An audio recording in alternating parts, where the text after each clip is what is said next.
Good evening, everyone. Today we are going to discuss the third part of the national income accounting. And in this part, we are going to discuss some basic concepts regarding national income accounting. आज हम लोग ये third part discuss करने जा रहे हैं national income accounting का, और ये थर्ड पार्ट जो है बेसिक कंसेप्ट्स पर आधारित है, क्योंकि हमने पिछले लेक्चर से बताया था कि जो नया SNA है 2008 का,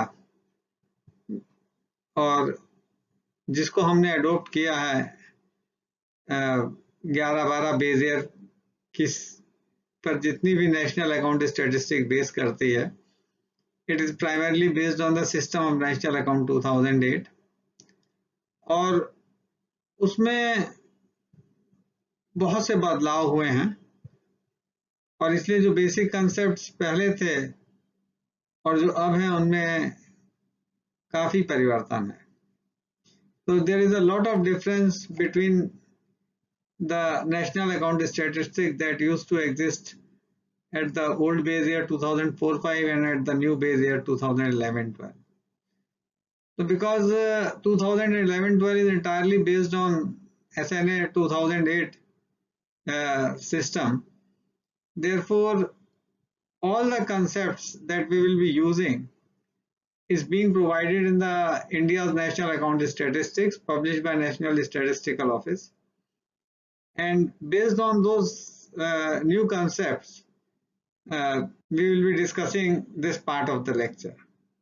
It does not mean that traditional concepts have become redundant or have become useless.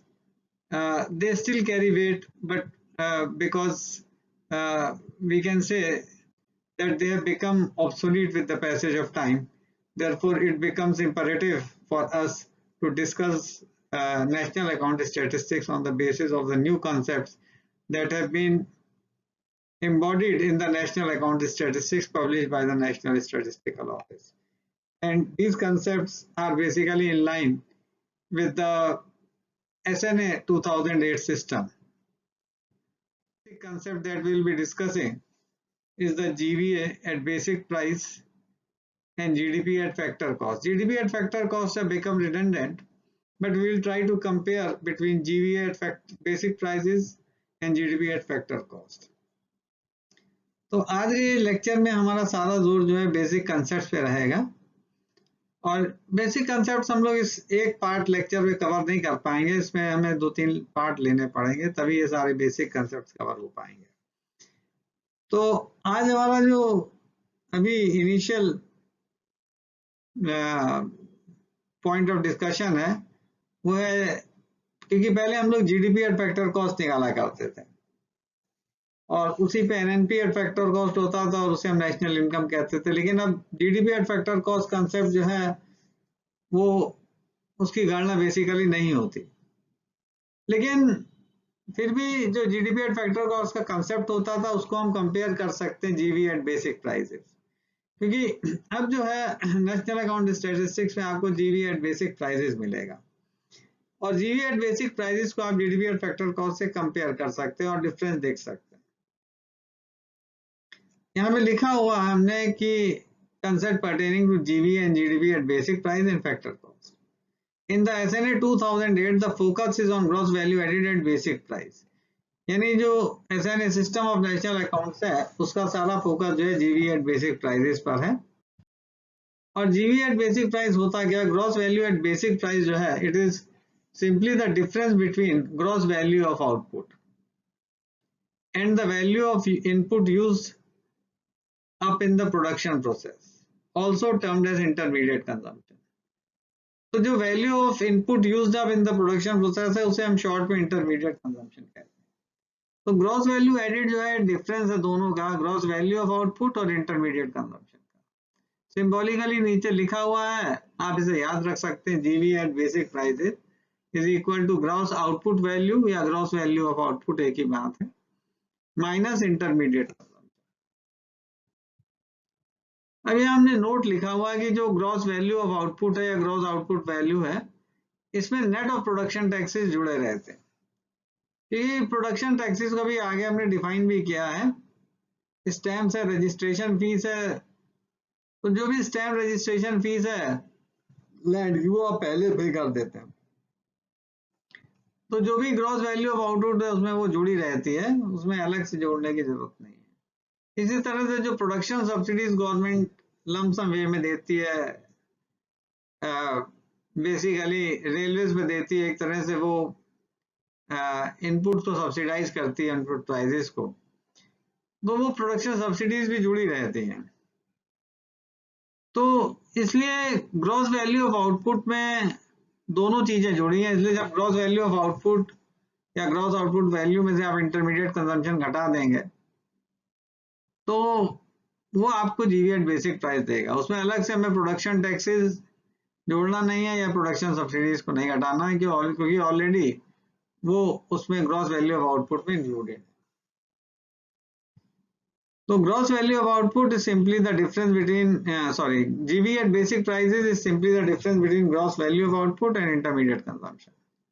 अब यहाँ एक एग्जांपल भी दिया हमने 2011-12 का, और ये एग्रीकल्चर फॉरेस्ट्री फिशिंग से रिलेटेड है, केवल एक ही सेक्टर लिया है, एग्रीकल्चर फॉरेस्ट्री और फिशिंग।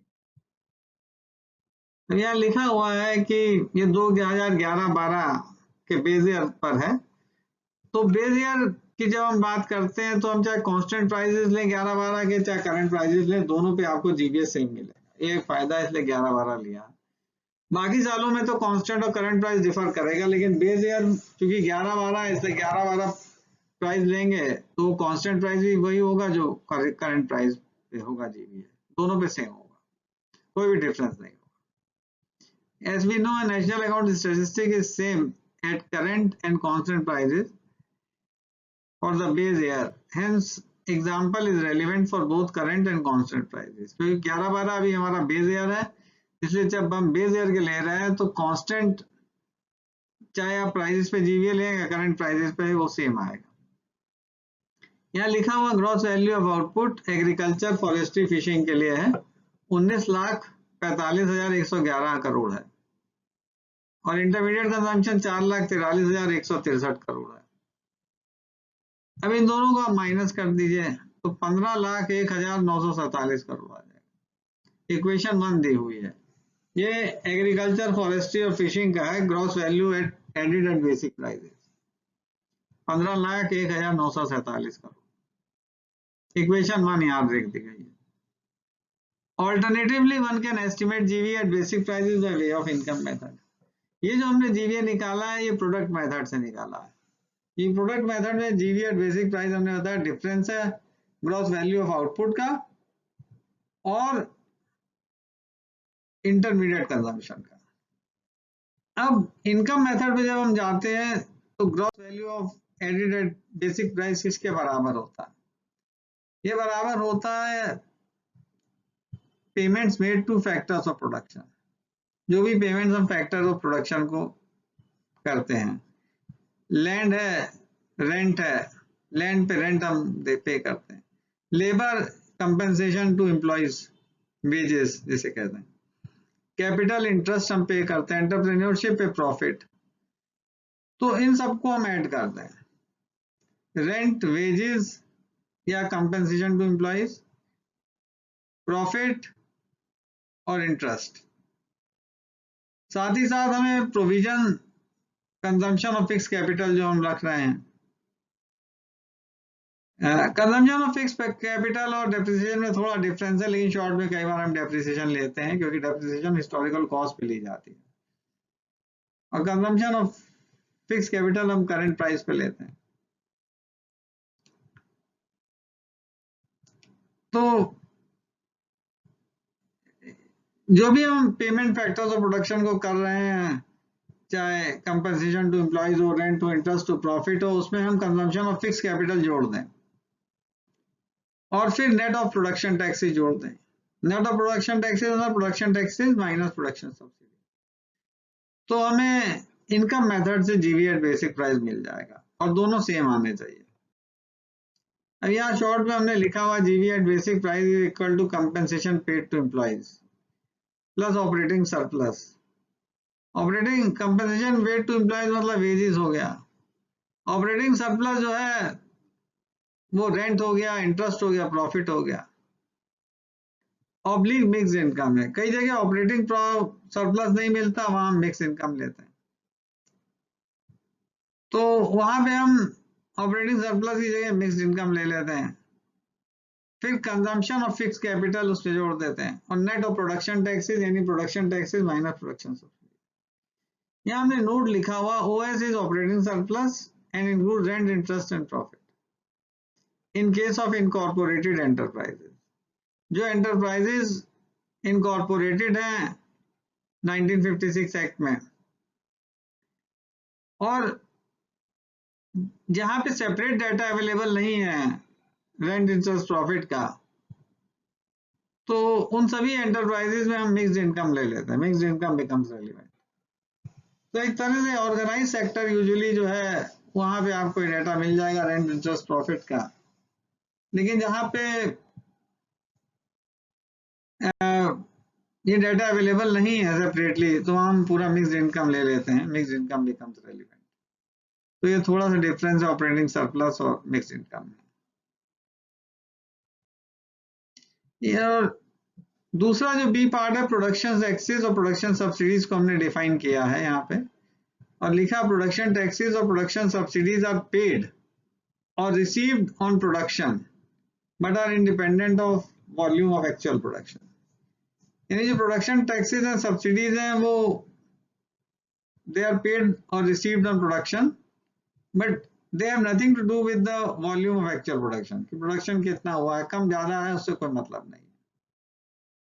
लेकिन जो भी प्रोडक्शन टैक्सेस और सब्सिडीज पे की जाती हैं या फार्मर द्वारा रिसीव की जाती हैं, वो इंडिपेंडेंट है वॉल्यूम ऑफ एक्चुअल प्रोडक्शन से। एग्जाम्पल दिया प्रोडक्शन टैक्सेस का, लैंड रेवेन्यूज हैं, स्टैम्प रजिस्ट्रेशन फीस है, प्रोफेशन टैक्स है।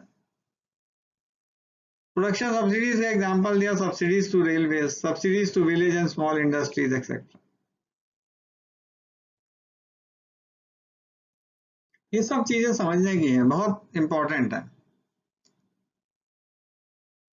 अब ये भी एग्जाम्पल जो है नेशनल अकाउंट स्टडी 2018 से लिया है, 11-12 बेस ईयर के लिए है, और सेक्टर वही एग्रीकल्चर, फॉरेस्ट्री, फिशिंग, ताकि हम जो पहले जीवीए निकाल चुके हैं प्रोडक्ट मेथड से और इनकम मेथड से जो निकालेंगे उनको कंपेयर कर सकें। अब कंपनसेशन पेड टू एम्प्लॉइज है 2,30,473 करोड़। ऑपरेटिंग सरप्लस है 12,18,487 करोड़, या ऑब्लिक मिक्स्ड इनकम।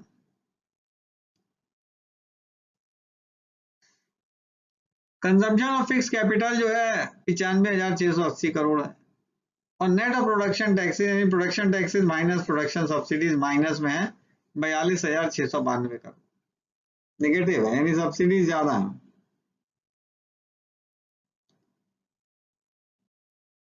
अब आइए ये फॉर्मूला इसमें लगा दें, GV at basic prices compensation paid to employees, operating surplus oblique mix income plus consumption of fix capital या depreciation plus net of production tax. तो जीवी एट बेसिक प्राइसेस का data feed कर दिया है, 2,30,473 करोड़ है compensation paid to employees. Operating surplus 12,18,487 crore add कर दिया है। Consumption of fix capital 95,680 crore add कर दिया, minus 42,692 crore net of production taxes से घटा दिया। तो जब आप जोड़ेंगे इन तीनों को तो 15,44,640 करोड़ आएगा, और उसे माइनस कर दीजिए 42,692 करोड़, तो 15,01,948 करोड़। राउंडिंग में कहीं लास्ट डिजिट में थोड़ा चेंज हो सकता है, 7 का 8 हो सकता है, 8 का 9 हो सकता है, माइनर चेंज है। तो जीवी एट बेसिक प्राइस चाहे इनकम मेथड से आप मेजर कर लीजिए 15,01,948 करोड़ है, और चाहे प्रोडक्ट मेथड से निकाल लीजिए वहां भी 15,01,947 करोड़, तो दोनों बराबर आपको मिलेगी। तो कोई भी मेथड आप यूज कर सकते हैं, चाहे प्रोडक्ट मेथड यूज कर लीजिए, चाहे आप इनकम मेथड यूज कर लीजिए, you will get the same value of जीवी एट बेसिक प्राइस। लेकिन फॉर्मूला आपको पता होना चाहिए। ये जो सवाल है आप करके भी देख सकते हैं, डाटा नोट करके आप कर भी सकते हैं। From 1 and 2, the two alternative method gives same GV at basic prices. दोनों से same GV मिल रहा.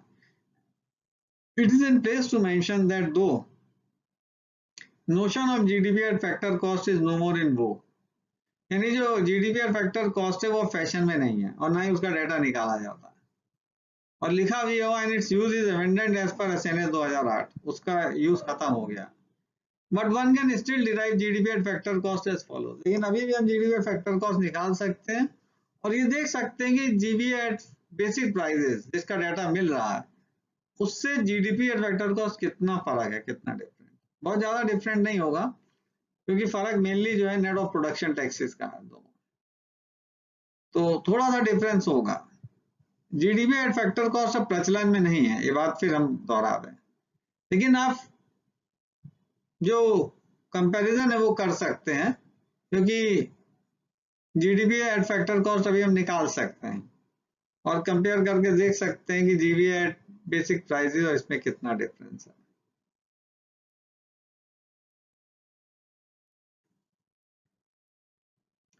In national account statistics, it is specifically mentioned that if output is measured at factor cost without adding any tax and subtracting any subsidy, then the GDP obtained is called GDP at factor cost.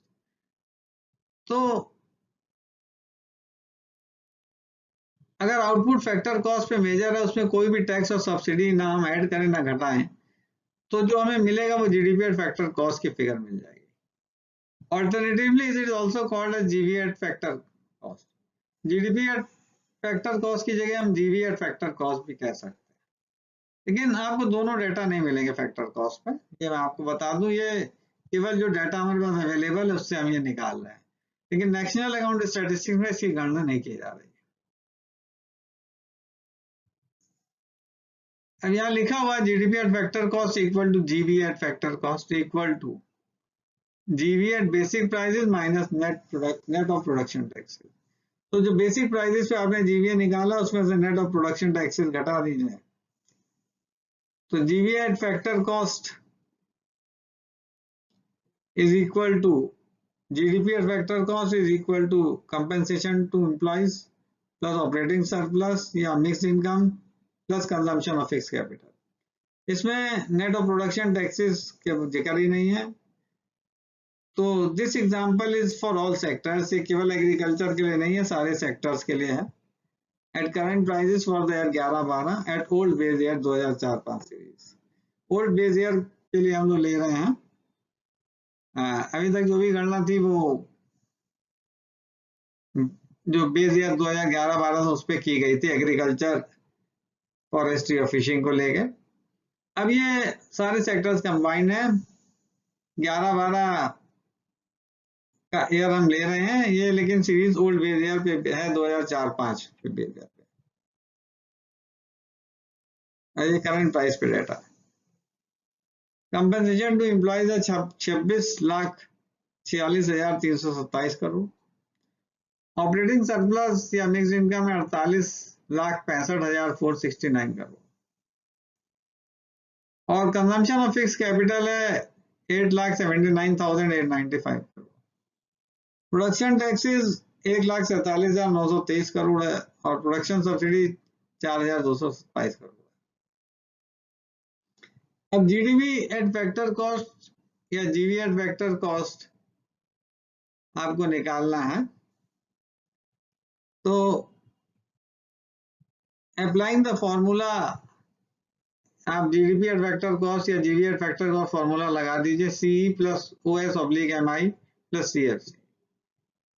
तो 26,40,327 है compensation to employees.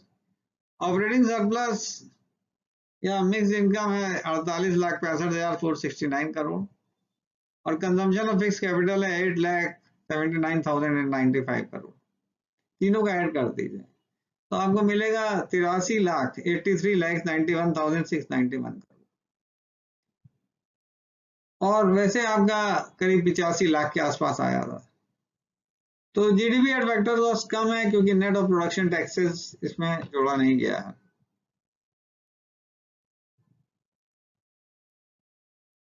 तो marginal difference है 2 लाख करोड़ का. तो बहुत ज़्यादा major difference नहीं है। तो ऑल्टरनेटिवली क्योंकि जीबी एट बेसिक प्राइसेस का डाटा हमें अवेलेबल है, रेडिली अवेलेबल है नेशनल अकाउंट स्टेटिस्टिक्स पे, तो फैक्टर कॉस्ट की जगह हम GV at basic prices use कर सकते हैं।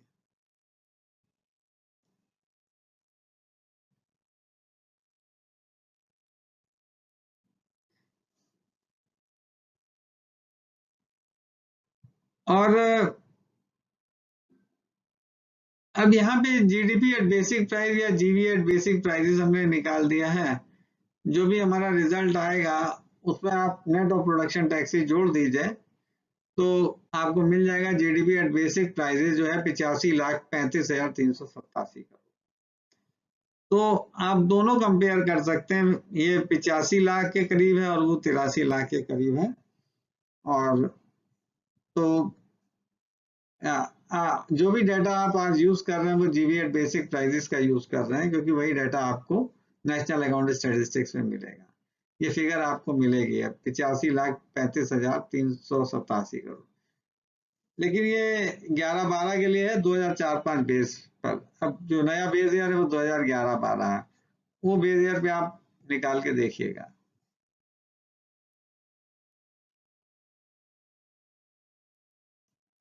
तो ये कंपैरिजन है GDP at GV at basic price और जीबी एट फैक्टर कॉस्ट में, या जीडीपी एट फैक्टर कॉस्ट में। और ये कंसेप्ट्स हैं। जीबी एट बेसिक प्राइस आप कैसे एस्टिमेट कर सकते हैं प्रोडक्ट मेथड से, आप कैसे एस्टिमेट कर सकते हैं इनकम मेथड से, और जीबी एट बेसिक प्राइस किस तरह से डिफरेंट है जीडीपी एट फैक्टर कॉस्ट पे, वो सब चीजें आप यहाँ पे देख सकते हैं। तो ये हिस्सा आज हमने कवर किया है बेसिकली। इसमें जीवीए एट बेसिक प्राइस क्या है और साथ ही उसका डिफरेंस क्या है जीडीपी एट फैक्टर कॉस्ट से। और जीवीए एट बेसिक प्राइसेस आप प्रोडक्ट मेथड से भी निकाल सकते हैं और इनकम मेथड से भी। तो अगर बाद में मुझे टाइम लगेगा तो मैं आपको कुछ सवाल भी इस पे दूंगा, आप खुद करके देखिएगा। अभी आप फार्मूला इसको याद कर सकते हैं। और हमारी तरफ से आपको शुभ रात्रि। Thanks and good wishes.